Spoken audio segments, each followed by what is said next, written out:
So the Ruler of the Skies set has been out in Japan for a while now, and this is the Mega Rayquaza set. I'm still pissed off that it's a Mega Rayquaza set and not also like Primal Groudon and Kyogre. Instead, it's just Mega Rayquaza. So look, Rayquaza's cool and all, but is it good? And there's been a lot of fraudulent Rayquaza cards in the past, but there's also been some pretty good ones, like the GX. The GX was actually pretty good, and the VMAX was just there, right? It was never a good card. It had speculation to be a good card, and it never really lived up to those expectations. So what does the Mega Rayquaza EX do? It has the ability Roar of the Ruler, which when you bench it from your hand to your bench, you look at the top 4 cards of your deck and attach up to 1 basic energy card you find there to that Pokemon. Then you can, shuffle the other cards back into the deck, or put them at, I think it's put them on the bottom of your deck. You shuffle the cards and put them on the bottom of the deck, and then it has Storm Emeralda, which does 50 damage for each lightning and fire energy attached to all of your Pokemon. It is weak to lightning and has a resistance of fighting. It is a colorless type, and then it has 280 HP. So it's definitely on the lower end of HP for the Megas. Maybe not really lower end, because I'm pretty sure like Mega Moa had like 260 or 250 and stuff like that. But it does have a 2 retreat cost, which does kinda suck. But it is a basic Pokemon, right? And it has a really powerful attack because it's dealing essentially Goldengo damage, but for every energy attached. And we have lots of ways to attach energies to Mega Rayquaza. And we'll be taking a look at like the decks later. But for now, I just want to take a look at the tier list, right? So this is the current tier list in Japan.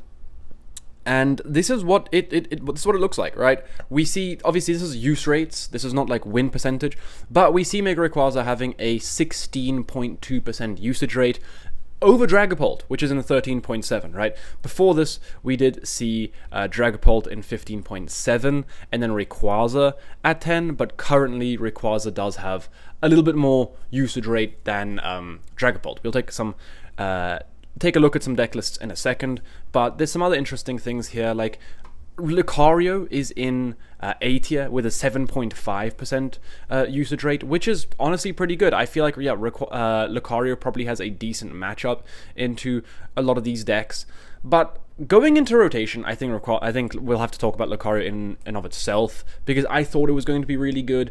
And then I remember that new Mew EX card is coming out, and that's going to kind of, destroy that whole archetype probably. So let's take a look at some of these deck lists. With the deck lists right now, obviously they're all over the place because the card is brand new, so there's no really correct way to play the deck per se, so there's a lot of random stuff that you'll be seeing. However, there is definitely a theme going on, and a lot of these decks are adopting the Terapagos Area Zero, and then also Ethan's Ho-Oh. So Ethan's Ho-Oh allows you to attach 2 fire energy from your hand to one of your Ethan's Pokemon during your turn, and then Terapagos gives you access to the Trumpet, which allows you to attach, if you have a Terra in play, you can attach 2 energy from your discard pile to your colorless Pokemon, right? So the idea is you just flood your board with energies, and then Mega Rayquaza comes in and just deals a truckload of damage, right? Then on top of that, since you're basically only playing basics, you also have Latias, which lets you move everything around. You have Mega Kangaskhan, which is really strong in and of itself because it just lets you draw cards. And then you have Talonflame EX, which is also really cool because you can put it into play if you have a colorless Mega in play, right? And even at stage 2, you can just put it into play if you have a Mega in play, which is super nice. And obviously you have 6 colorless Megas. And then it has the attack for 2 energy. You can search a deck for any 2 cards, right? Which is really powerful in a deck like this, because if we take a look at the actual draw engine, right, it's just the Kangaskhan's. The rest of the deck, it doesn't really have many like drawing cards. We play 1 Lilies, which, we can use to search. Usually we use Talonflame in the early game, and then Talonflame lets you get out the lilies and stuff. So the idea is you're using 4 Ultra Balls to be able to get your Meowth, which will then get your Cyrano, which will then get your Kangaskhan or Rayquaza and your Talonflame, and then you can kind of set up from there.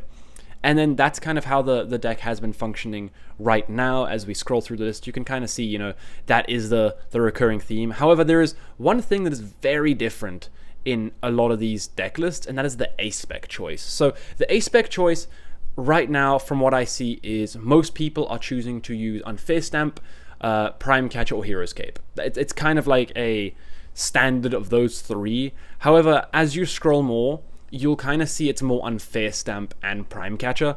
And I think Prime Catcher makes the most sense for this kind of deck. I think this deck is kind of essentially this format's Raging Bolt. Obviously, Raging Bolt is still in format. It's just not as good, I would say, as Mega Rayquaza, because Mega Rayquaza kind of has that like a bit more of a stronger core. I think Raging Bolt was really good when it had Sada and stuff, but without Sada, the deck just isn't nearly as strong. So I think Mega Rayquaza is really good. However, there was one version of the deck that I really enjoyed looking at, and that was one of the Hero's Cape versions, because on top of the Hero's Cape, you were also running, I'm not too sure if it's here, but there was a version where, with the Hero's Cape, you were also playing, this one doesn't even have Mega Rayquaza, what is this, why is this here? Okay, but you're also playing the Bouffalance, right? And the Bouffalance lets you take your basic colorless Pokemon take 60 less damage from attacks.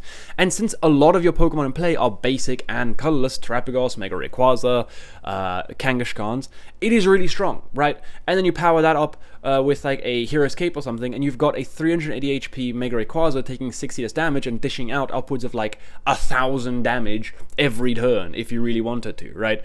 For example, this deck over here has playing 15 energy. You're dealing 750 damage. Obviously, you have to get all of them attached, and that's going to be very difficult, but you can deal 750 damage if you wanted to. With 20 energy, you're dealing 1,000 damage. You don't have to deal 1,000 damage, but you can, right? So Mega Rayquaza is kind of this beat stick deck, which I think definitely suits it. That's definitely been like the vibe of Rayquazas in the past.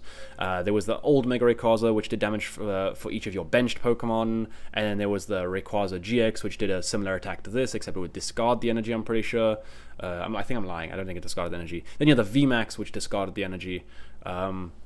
So yeah, it's a pretty cool attack, and I think the ability is also really good. The ability is cool for more than just one reason. If it shuffled the cards back into your deck, then, you know, whatever.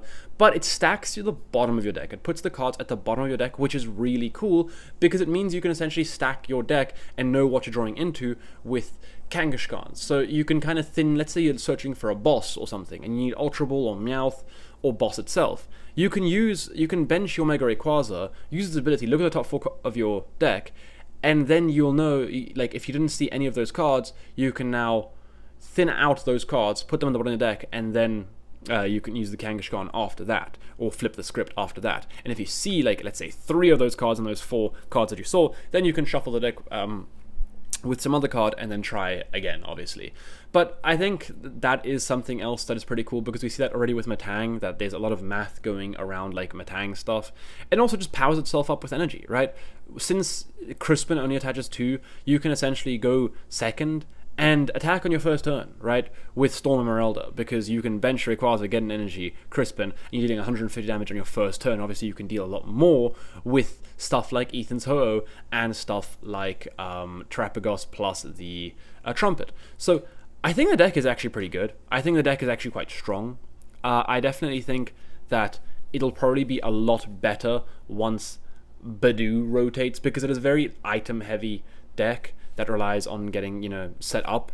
But I think also it'll probably struggle against Dragapult, because Dragapult is really good at dealing with these decks that have a lot of these basic Pokemon in play and kind of just pick them apart. So I think in the post-rotation format, we'll be in a very beatstick heavy meta, because if you remember, Mega Gardevoir might be decent, right? Because that's a beatstick deck. You have Mega Charizard, right? These are legal cards. Nobody plays them because Dragapult exists, and you can't really play evolution decks because Dragapult exists. And beatstick decks don't really work right now. So because of the Badoo, right? Because the whole slowing stuff down. So there's definitely merit to this deck right now, but I think it'll be a lot better after rotation, because also it doesn't lose too much, right?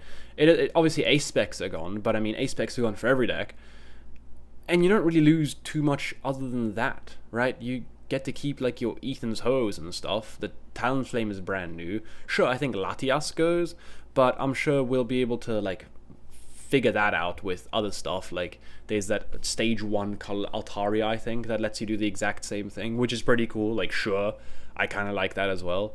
But yeah, if you guys think that Rayquaza is going to be good, leave a comment. And if you think it's going to be bad, leave a comment. I'll see you guys in the next one.